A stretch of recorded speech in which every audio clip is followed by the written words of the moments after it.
بسم اللہ الرحمن الرحیم۔ مشکات شریف کی حدیث ہے،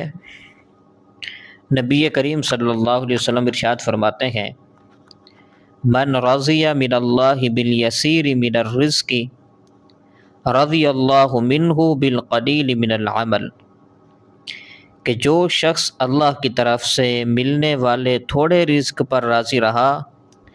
تو اللہ تبارک و تعالی بھی اس کے تھوڑے عمل سے راضی ہو جائے گا۔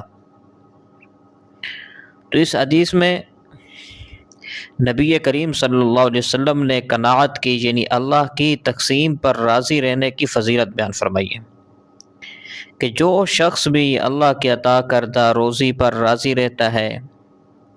شکر ادا کرتا ہے اور ناجائز طریقوں سے زیادہ حاصل کرنے کی خواہش نہیں رکھتا،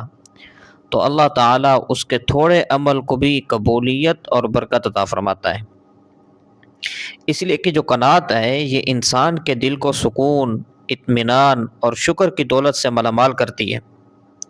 لیکن جو لالچ ہے اور حرص ہے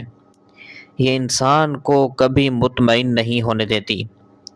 اس لیے ایک مسلمان کو چاہیے کہ وہ حلال روزی پر قناعت کرے، اللہ تعالیٰ کا شکر ادا کرے اور ہر حال میں اسی پر بھروسہ رکھے۔ اللہ تبارک و تعالیٰ ہمیں قناعت کی توفیق عطا فرمائے، آمین۔